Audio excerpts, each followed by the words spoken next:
So it is 6 o'clock and time to get started with our fourth in the series of environmental career coaching webinars. And I'm switching topics every week and having a new guest person to come in and share their expertise with me. This week, we're talking about interviewing and specifically for environmental job seekers. The interview is the key step in the entire process. If you spent a lot of time applying and updating your LinkedIn and resume and getting everything perfect, and then you get to the interview and just blow it, then all that energy has gone to waste. So we want to talk about this. And I think this is actually sadly a part when I talk to students and people who are preparing for jobs, this is where they put almost the least amount of effort. And I find it a little bit frustrating to see that, because then there's a lot of, oh, I don't know, I don't think I did very well. And a lot of it is because they weren't prepared. And I think that the benefit of working with a coach is to take advantage of having them and asking questions and having practice interviews. And I think that some people think that's a little bit juvenile, but I think it's important. So we're going to go through a little bit of a PowerPoint and then an interview with Jessica Touchard. And so I'm going to start with what our agenda is for this evening. And so that is the introduction. We're going to talk about what to expect in your interview, how to prepare, how to leave an impression, what to say when it counts. So this is answering the tough questions that are asked, and then 10 things that will do your interview no matter how well prepared you are. And then, like I said, we'll go into the interview with Jessica Touchard, and she's the senior recruiter for GeoSearch, which is a geospatial recruiting company. And if you want to leave notes in the chat or say something to us, you can do that in the chat box. There's also an actual Q&A section. So if you put questions in the Q&A, then we will definitely get to those at the end. And we would actually like you to do that. I have a couple of polls. I'm going to put one out there right now, and then I'll put another one later. So my name is Laura Thorne, and I'm the past president of the Tampa Bay Association of Environmental Professionals and founder of this environmental career coach. I'm a leader of the Women in STEM and Environmental Careers in Tampa that started, this will be our third year, and every year we have a workshop that's been sold out. Very popular topic. And I have 13 years of experience in environmental science, and I've been on many conference planning committees, most recently the National Association of Environmental Professionals. I hosted an emerging professionals workshop last month at their annual conference, and I'm a certified project manager, which is very beneficial, I would say, to anyone. So if you are looking for something to be skilled in or to have to stand out, I highly recommend studying project management. And I've also, as far as interviews, I've been on many hiring panels. I've interviewed for lots of jobs. I've also been asked to serve on other people's hiring panels. So I've seen sneak peeks into other agencies and other departments and seen how they conduct interviews. And our guest speaker today is Jessica Touchard, and as I said, she is the senior recruiter for GeoSearch Inc., and she's in her 22nd year there. GeoSearch is a large network of professionals who specialize in dynamic mapping, location surveying, and engineering services, and they help companies of all sizes to help their top talent or to hire their top talent, and that includes technical jobs, management, sales, and executives.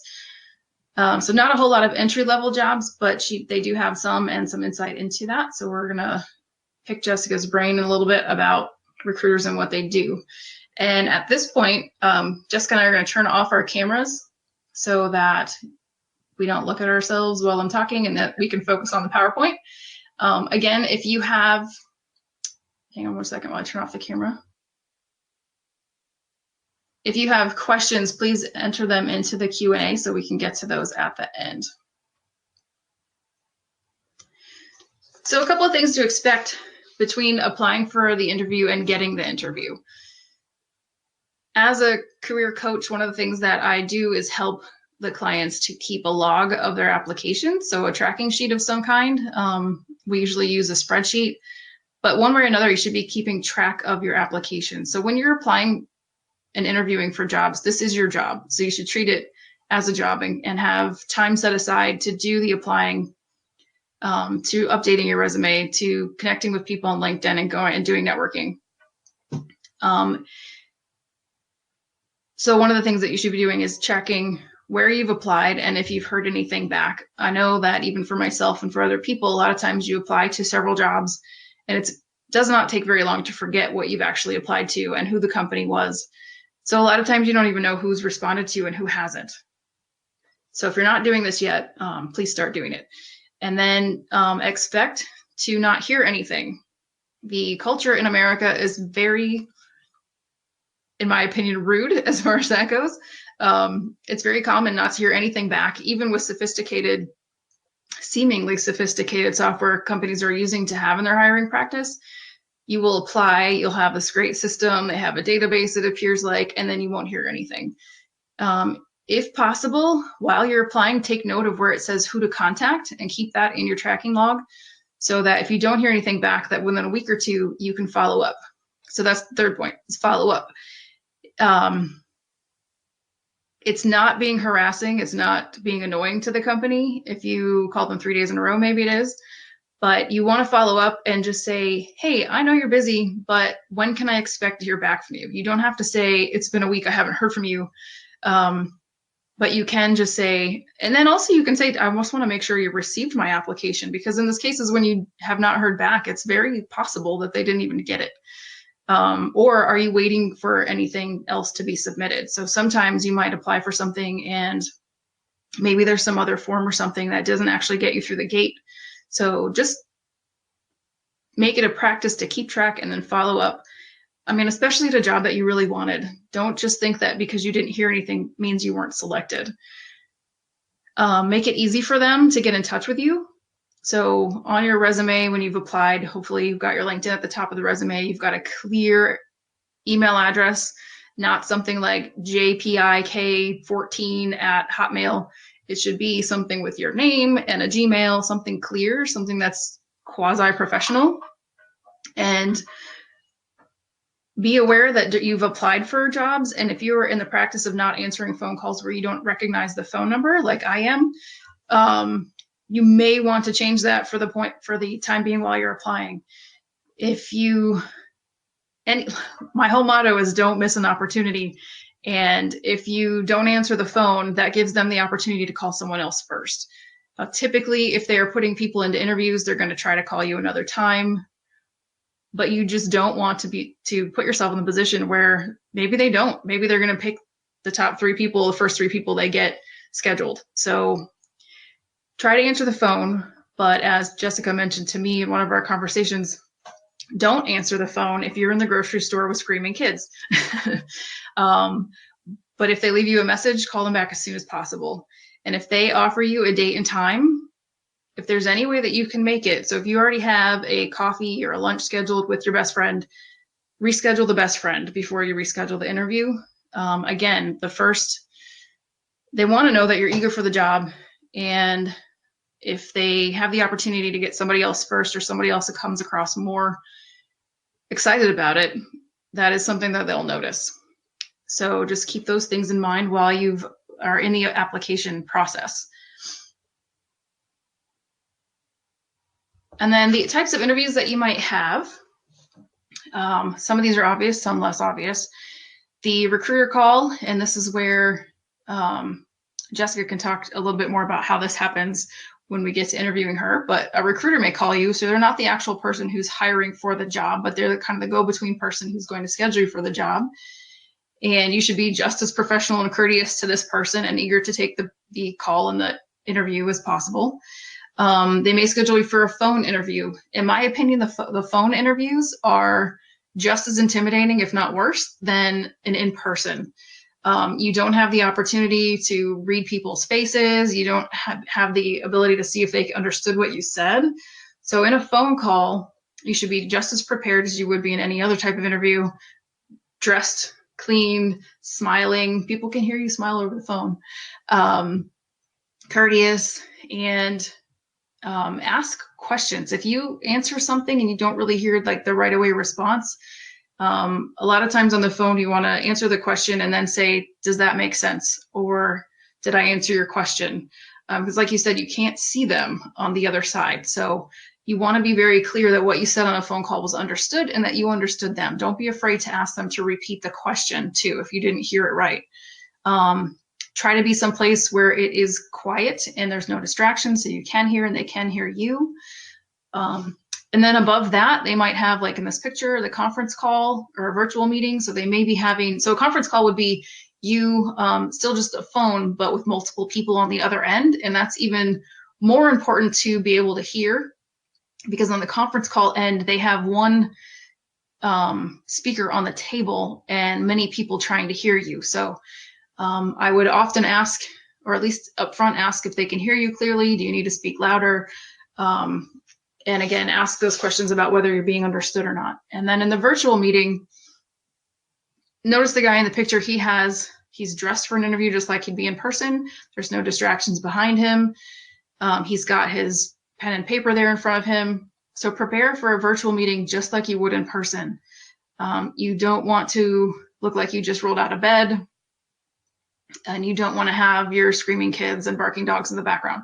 So whatever you can do to make that happen. I've had virtual meetings, interviews where I was in a hotel. So I rearranged the entire hotel room with the tables and the lamps and everything so that I would look like I was in an office. So whatever you have to do, but make it happen so that it looks like you are prepared and you're a professional, responsible person. And then the virtual recording. So this is a new one. And if you're looking for more of a technical role, is something you're more likely to run into. And also at larger companies. So smaller companies, maybe government, you're probably not going to run into this because it's expensive to run. But the virtually recorded meetings are the ones where you have to record your responses and there's nobody on the other end. And alongside the phone call, this is also a little bit nerve-wracking because, again, you don't get any of the instant feedback or gratification, but you do have to record yourself and then listen to yourself. And then so you're not only critiquing what you normally would say, but you're listening and everything. So it's a little bit nerve-wracking, but there's usually an option for you to prepare and practice on that. But just be prepared for any of those options. And then when we talk about being prepared for interviews, it means that you need to research the company and the people interviewing if you know who they are. So if the interview says, or if you schedule the interview and you can remember to ask, who will I be interviewing with? Again, don't be afraid to ask this. If you are having an interview with a local government and they're scheduling you for the following Thursday, then you can say, okay, is there anything I should bring? Do you have to bring a portfolio? Do you have to bring examples? Is there, who am I going to be interviewing with? And find out if it's the actual hiring person or if it's, they may be planning to have 2 or 3 interviews before they get to the final decision. So the first one may not even be with the people who you're going to work with. So if you're able to ask, go ahead and do that, but can't do that in all cases. Check your calendar and check it again. One of those things on the top 10 list of things that can get you kicked off the interview panel or your chances for getting chosen, is showing up late or missing it altogether. In some circumstances, they may let you reschedule, but they're going to weigh that in their decision. You want to show up about 15 minutes early if you can. And one thing I want to mention about all of this insight and advice is, for every piece of advice that I give you, there is the chance that it's opposite somewhere else. So I had coached somebody to go to the interview, be there early, and he showed up and then he heard whisperings that, oh my God, he's here already. And like they were flipping out because they weren't prepared. Well, this is an instance where he did the right thing. You should be there and be there early. If they're not ready for you, that's on them, because they should be expecting you to be there and be there early. And when you go into an interview, you should be thinking about whether you would want to work there. And if that's kind of how they handle themselves, maybe you don't want to work there. But just keep that in mind. There's people who say your resume should be 2 pages, and there's people who say, I don't care if it's 10 pages, but the general rule is 1 or 2 pages. So in preparing for interviews, know where you're going and how long it takes you to get there, and leave time for parking and getting lost. If this is a place you've never been before, if you can find on Google Maps and take a look and see, if there's parking, if there's street parking. Find out ahead of time. If you're interviewing at a university, the last time I went to another university, it took me 30 minutes just to figure out where I should park. So make sure that those are the type of logistics that you're planning for and preparing for your interview. And then, like I mentioned when we first started, practice responding to questions. This, I think, is one of the big places people think they're prepared. They left time to park. They've got their pen and paper. They're ready to answer the hard questions. And then they get stumped by the easy questions. So if you have another student, or if you have a friend or a coach, someone that you can practice responding to questions with, I think this could be a really good help to you. You just really need to take the job serious. If you apply to 3 jobs and 2 of them you don't care much about, then it doesn't matter much. But if that third one is the one you really want, then you want to be as prepared as possible. And as Jessica mentioned a little bit earlier, there's a lot of people looking for jobs right now, and the competition is high. So you want to be able to stand out. The other things that you want to do when you show up are look good and smell good, have a good handshake, make eye contact. I was on a hiring panel one time where I was the manager for the job, and I was in the hiring panel with 3 other men, and 2 of our 5 interviewees never looked me in the eye, even when they were told I would be the manager and when I was asking the questions. I can't say whether they were doing that on purpose or if it was subliminal or just a coincidence, but I will tell you I did not hire them. So if you are talking to 5 people, you shake hands with 5 people. If you are being asked questions by one person, you still look at everyone and look them in the eye. Bring stuff with you, and what that means is bring your resume, if you know who you're interviewing with, they've told you, make sure you have enough copies for everyone. As a general rule, I'd bring 3 to 5. Bring a list of references. This is possibly something that never was asked for, or it was asked for in the application process. Bring copies, again, at least 3 to 5. And whether they ask for them or not, hand them out. And hand them out at the beginning of the interview. So, hi, nice to meet you. And then, hey, I don't know if you need these or if you already have them, but I brought copies of these. It shows that you prepared. It shows that you thought of them. And if they didn't have it, they do have it now. So it's helpful to everyone. And then I always say to bring a pen and paper. And this is so that when they are interviewing you and asking you questions, if they mention something you don't know, you can write it down. And that shows them that you are listening, and that even if you didn't know something, that you can go and that you plan to go and look it up later.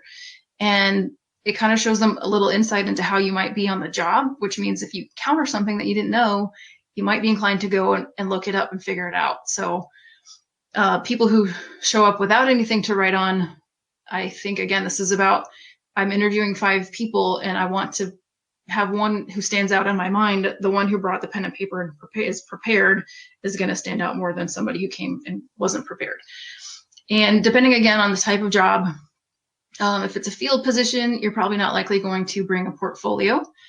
If it's a GIS position, you may have some projects and some pictures of maps that you built. So again, you can bring those, and even if you're not asked at the end portion or somewhere where it makes sense, you can say, oh, by the way, I have pictures of this thing that I did, and share that with them. Another thing that's good is maybe copies of newsletters that you've done. And if it relates to the job and it's something that you did, even if it was for a different company, it might just show that you have the abilities. Another thing, especially for you youngsters out there, put your phone on silent and put it away.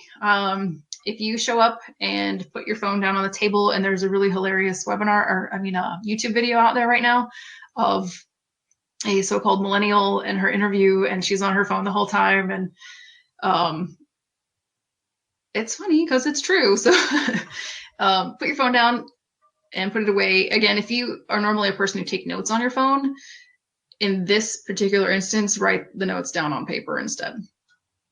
And then the last thing, and this is part of preparation actually, it all ties together, is ask good questions and ask real questions. So you should be looking up this company and researching the heck out of them. It doesn't mean just going to their website and looking what their mission, vision, values are. You should be finding out what their main services are, what other divisions do they have, what other sections might you be interested in working in, what are their hiring practices, do they have anything on their website that talks about employee benefits. That stuff may have been there when you applied, but you didn't really look at it. And then I know someone right now who's interviewing for a job in Colorado, and he lives in Florida, and he couldn't come up with any questions. So I started asking him questions, like what would make you want to move there? Or is there a lowest price that you would accept that would be something that would encourage you to move there? And do they have employee benefits? What is the actual, when you talk about a salary, it's not just the salary, it's how much other benefits and things do you take away from it. He didn't even know what shift he'd be working. So things like that, those are real questions, and have that list and ask those questions at the end. Another case where the actual incidence was different than what the recommendation might be. I had another person do an interview, and he was asking, his question was something about, how do I get promoted? Or because it was entry-level position, how do I get promoted? How will I move up? And I think 95% of the circumstances, and that would be a great question to ask. But in his particular instance, they wanted somebody who was going to stay in that position forever. I guess apparently there's high turnover, and so he was turned down because of that. But at the same time, he's not looking for a job that's entry level that he'll be in forever. He's a lot smarter than that. So if you're asking the question, you're asking it because you want to ask it. Don't be afraid to, because again, you're interviewing them and seeing if it's a good fit. So if you ask a question and don't get the answer that you wanted, then that makes it part of then your decision whether you want to take the job if they offer it to you. So what about those questions that they ask you that really stump people? And these are a couple of them here. And if you have any other ones that I didn't list, feel free to put them in the Q&A. And the first one is, tell us about yourself. And this would be a seemingly simple and easy to answer question. But when someone just says, tell us about yourself, and especially on a virtual interview, where do you start? What do they want to know? And I tell people that it's probably easiest to start chronologically. What that doesn't mean, tell us about first grade. But you can talk about where you were born and if you moved and how you got to the location where you live. How did you get involved? So if this is a job for water monitoring or environmental science, how did you get into that? I grew up in Louisiana, and I lived in a really swampy kind of area, and I loved being outside, and I got into like a summer camp in middle school, and that's the kind of thing they want to know is, so how, it's not just tell us about yourself, but tell us about who you are and what your experiences have led you to here.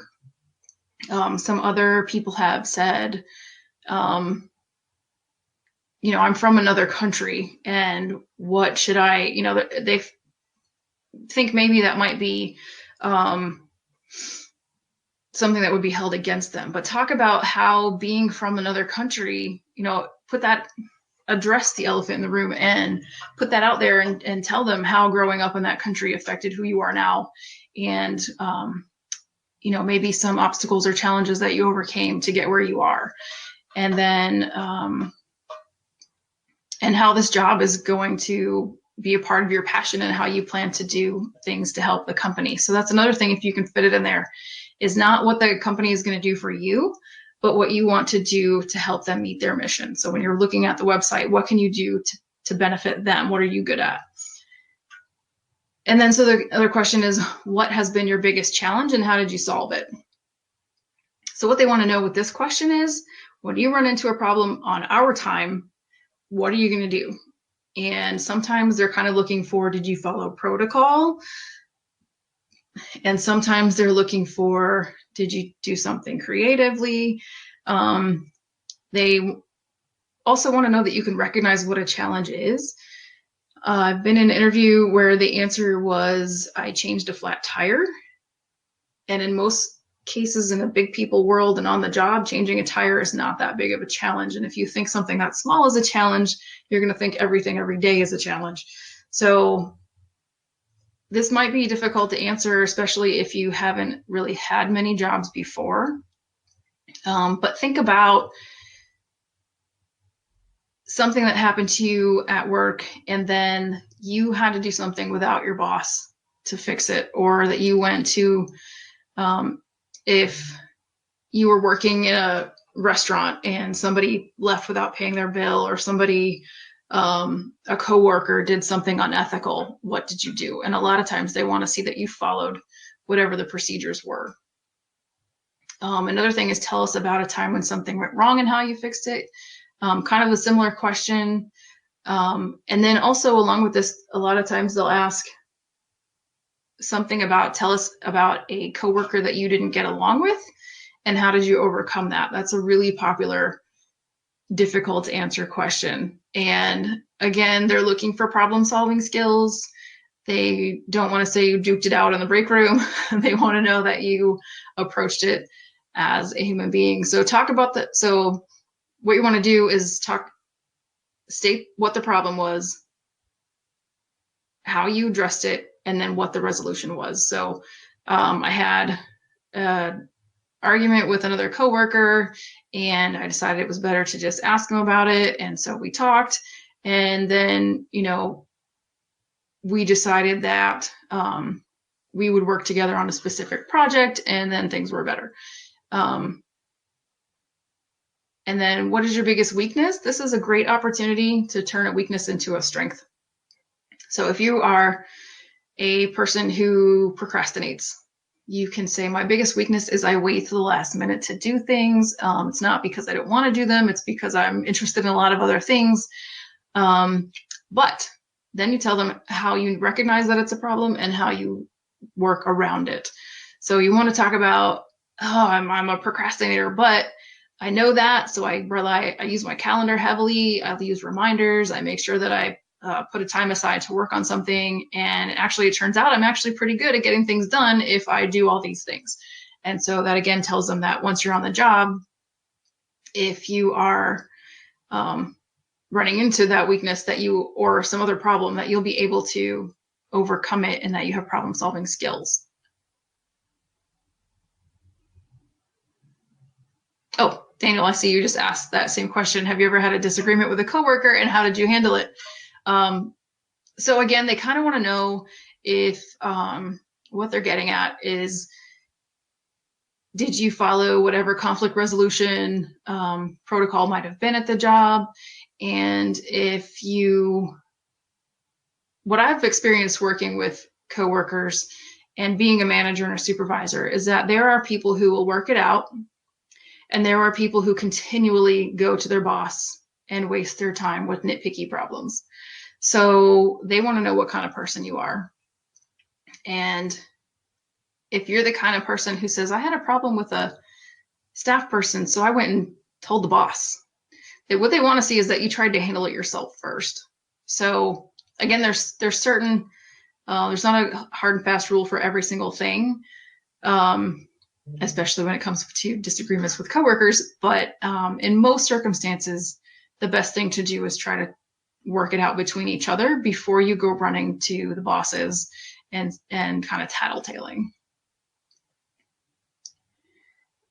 And let's see. So that's the difficult questions for now. Let's get into the 10 things that will doom your interview. And I've looked on, there's more than these, but these are the ones that I've seen happen. And like I mentioned already, not making eye contact. And this list is not in any specific order. I put making eye contact on the top because that's a specific one to me. A poor attitude. And I've seen like the best people apply for jobs and then have the worst interview skills. And people want to hire someone who's excited about taking the job. So if you're not excited about doing interviews, you have to get over that. And I know it's a lot of people get very nervous But you really need to be excited about the job. And honestly, if you're not excited about the job, why are you there? But try not to have a poor attitude. If they ask you questions, another thing that they want to find out when they're asking these questions are you a negative Nancy? Do you complain about things or people? I mean, if you answered the question about, have you had a disagreement with a coworker, and your answer is, oh, I've had lots of disagreements with coworkers, that doesn't come off well. But I've seen people who are really good at their jobs come to an interview, and then when they're asked a question, they're just not talkative. They, like I said, might talk negatively about a past coworker. Don't do that. Never talk badly about another job, another coworker. You don't know who knows who, especially in the environmental world. It's a very small world, which you will find out. So try to always be positive. Like I said, being late, no matter what your excuse is, being late will come off badly, especially if the other 4 people they interviewed showed up on time. Your social media, that's another thing in preparing. Make sure that your social media looks good. And I'm not talking just about LinkedIn, but your Facebook page. There's certain things that are public, even if you've made your Facebook page private, and a hiring company will look at that in most cases. Is it ethical of them to use it to judge who you are and how you would be as a work person? That's a little bit gray, but it doesn't mean it doesn't happen. So I've seen where 2 people are applying for a job. One of them is volunteering on their Facebook page, hanging out with family. The other one is out partying, staying out late, and the hiring managers can't help but keep that in mind when it's really hard to make that final decision a lot of times. You have two, sometimes 3 people that you'd love to give the job to, but they just can't do that. They have to pick. So they start reaching for things to pick on, and that's where they end up. So don't expect that the Facebook page is the first thing they're going to judge you on, but it may be the last. So just make sure that that is not looking poorly reflecting on you. Again, have you done your research and homework on the company? If they ask you, what do we do? And you can't answer, you've probably lost out. You missed something that was said. And what I mean by this is they asked you to bring something in somewhere in the applying process, either when the person called you to make the interview, they asked you to bring a portfolio. So if you miss something, some piece of directions, that will be noted. You look like a slob. I've seen people show up for interviews with stains on their shirts. People dressing way down. You need to dress up. And I've seen people dress too up. I really have. You don't need a tuxedo. You don't need stiletto heels. But you need to look professional, even if it's a field job.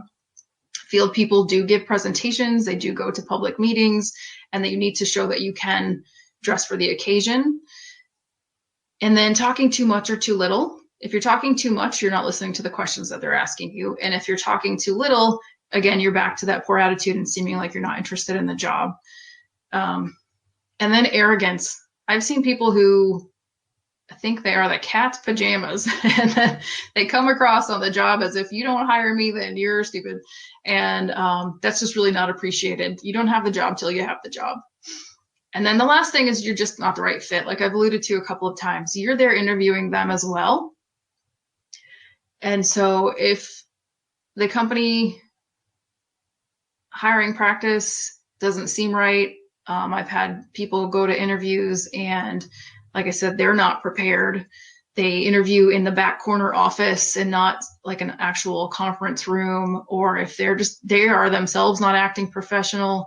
A one-on-one interview is not really, in my mind, appropriate. There should be, especially not for an only interview. If you have a couple interviews and then maybe you get down to one person, but typically there should be more than one person in the room to be a fair objector and to make sure that the person hiring isn't playing favorites. So there are things to look out to see if the job is right for you. And when you're thinking about the questions you want to ask, those are what you want to ask. I mean, maybe if, this is a stretch, I'm not sure many people think this way, but I think maybe they are starting to, do we recycle here? Are we paperless? If a lot of people are in the position where they have to take whatever job they can get, or the first job offered. But if you're not and you're still able to hold out for the right place, if you're waiting to see whether you want to work for a public company or a government company, ask some questions that would help you find out, really. If you have 3 kids at home, do they have flexible hours? Those are questions that you can ask and you should ask. And if they don't, and that's important to you, then you have to weigh that in your decision. So at this point, I'm going to jump off and do the interview with Jessica and turn our cameras back on. Jessica, remember, turns off for a second.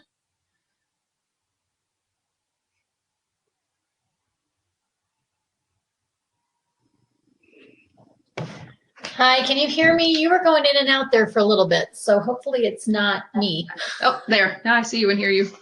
Okay, good. Okay, I'm going to take the slides down, or actually I'm going to put it on the last slide here.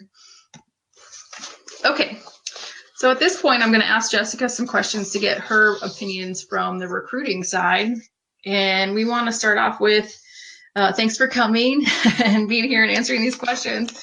My first question for you is just tell us what recruiters do. Okay. Well, recruiters are kind of the career coach flipped.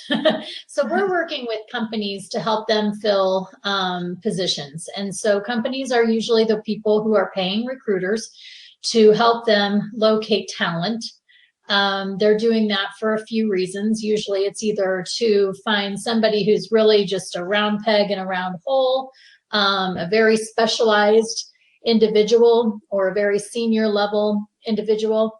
Sometimes it's high volume. A lot of those are entry level positions, but they need, instead of 1 or 2 GIS analysts, they need 30, and they need them next month.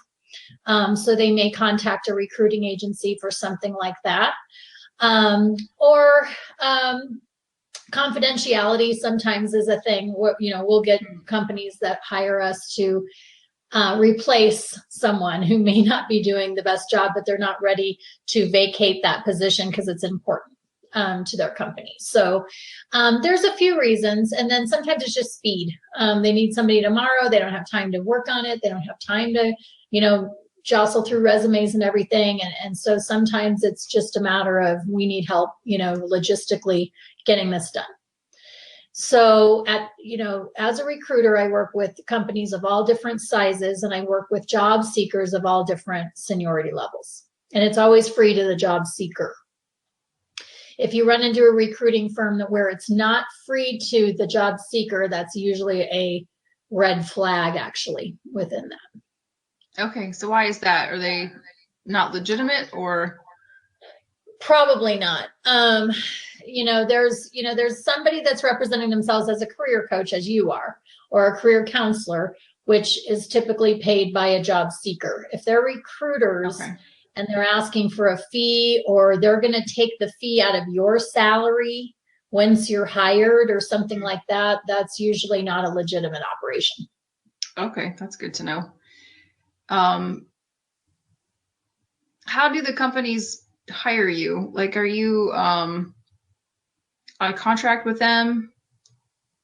Or yes, everybody that we send people, resumes to has signed an official agreement with us. Our company is a little bit different because we did kind of grow organically through the mapping business. So GIS, GPS, photogrammetry, remote sensing, those are our specialties. So I think if you get into the IT world, and sometimes engineering recruiters may work a little differently, but for the most part, there's contingency search firms and there's retained search firms. So some companies hire us and pay us monthly to handle all of their positions. That's, for us, the majority of our business. And then we also have a lot of companies that work with us on a contingency basis, meaning we just need this one person, and if you can find them for us, we'll pay you a percentage of their salary. Okay, great. So how can job seekers make good use of a recruiter like yours? So we can be a really amazing asset for a job seeker, no matter what level of career they're in. First of all, we're especially if there's positions that you are, that you can see a recruiter is working on, that you are interested in either applying to, or you just, that kind of position, whether maybe it's a little too senior for you, but gosh, if they're doing that kind of work, that's somewhere I'd really like to explore.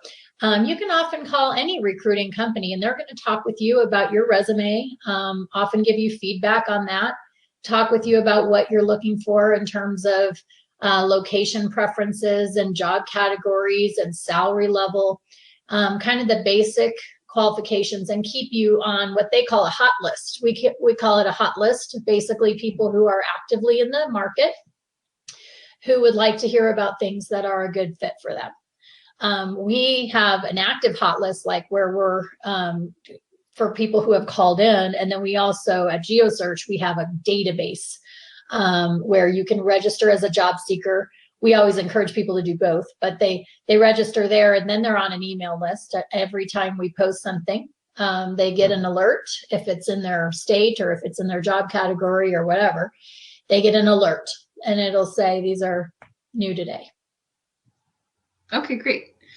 What do you know from working with all the hiring companies, especially for all these years, that that they want to see from the people in the interview? So what are your insider secrets? I think the number one, and I don't know if it's just the people we're working with right now, but it's on the top of my mind currently, is enthusiasm. We are seeing a lot of people get rejected for jobs because of enthusiasm. And I think a lot of times I try to coach my employers a little bit, because a lot of times, especially with technical people, it may not be enthusiasm as much as it is shyness, or they're worried, they're apprehensive and anxious. And so it's a little bit of a two-edged sword there. But what we see most often is, what I would recommend for all of your job seekers is just to really give them a good idea of why they want to be in this position. And you had mentioned the one person that didn't get the job because they asked about career path or career growth. I think there's a very good way to ask that question, but it is important that you are expressing interest in what you're there interviewing for. And I think that, sometimes, especially when I talk with students, many of them, I know they're just trying to look professional, and I know they're just trying to look like the one they want to hire because they want to go, they want to move up the ladder and they want to be there for their whole career and all this. That is awesome, and you do want to portray that, but it's also very important that they get an impression from you that you want the job you're interviewing for. Right. Now, and you can work your way through that career path later. You want to know it's there. I agree with you on that. But what they want is, is this person ready to start at our, company and learn about us and learn what they want to do for us in the future, instead of trying to find out all out right now, Yeah. No, it's very true. I mean, you want to find out if there's movement in this position, because you don't want to get the job and then find out, oh, I'm stuck here for how long? But at the same time, like you said, you don't want to sound like, I only want to work in this job for a couple months and then what? Right. And, especially when you're, many people are starting in the field, or, we do a lot of things with LiDAR. So we've got some mobile LiDAR collection positions where, you're driving all over the United States collecting data and stuff. And that's probably not what you want to be doing in 10 years. And I think most companies get that. What they want to know now is, why is this exciting to you? Why are you here? Why is mobile LiDAR important in our world? And why do you think this is, it's just as important to be collecting it as it is to be analyzing it down the road, really, because we wouldn't have anything to do, right? Yeah. So it's just an attitude, I think, an enthusiasm about the particular job, the company, and anything. And that's another, you mentioned how you can use LinkedIn and research the company. That's another way to use a recruiter. What is this company's culture? What are they looking for in this position? And if you're applying with me in a position that we have, I try to provide you with all of that so that you are well versed. Or I can say, the owner is gruff. The owner is really gonna scare you to death. in this interview, but don't worry, this is the hiring manager and that'll be the next step, and so sometimes a recruiter can tell you those things. But if you're going into a regular job interview where you don't have that information, sometimes you want to wait and see, because it may not always be the person that you meet who's going to be the one that really influences that job. Right. And I'm glad you brought that up, because I had thought for a second I wanted to say a little bit more about researching the company and the number of assets or resources out there to do that. And you can contact people on LinkedIn and ask them, what is it like to work there too? Or, what is the job like? Or if someone had the position you had in the past, what, how did you feel about that job? And maybe even just get a feel for that. Can you move up the career ladder that way, instead of asking in the interview? I'm a big fan. I mean, we have so much information now, compared to probably generations before us. And some of it's very valuable. You do run a risk, and it's both on the employer side and the interviewee's side of overdoing it. You don't want to find out from 3 ex-employees how horrible it is before you go into an interview. You may want to ask those questions while you're considering an offer. But I actually don't think you should do it before an interview, because it could kind of taint your perspective, and you want to go in fresh, and you want to go in as the person who is right for this position, and you want to be the one to say no to an offer. You want to get that offer, period. Right. And if you are, going in there, well, I'm not sure I want this job. Why don't you guys sell me on this? Because I've heard, you don't always get 40 hours a week, or whatever they tell you. Right. It's just not a good, I think you always go in, I would always go in with the idea, I want this job offer. Whether I take this job offer is up to me. Right. But it is my job right now to get it. Well, it's all good practice too, then, if that's your goal, right? So it is. And you can say no if you decide to research the company after the fact, and then you want to talk to people and you hear bad things, decline the offer by all means if it's not a good fit. But yeah, you can't do anything. I think when you even research a company on LinkedIn, it gives you like a star rating, and I don't know who fills those out for real. Right.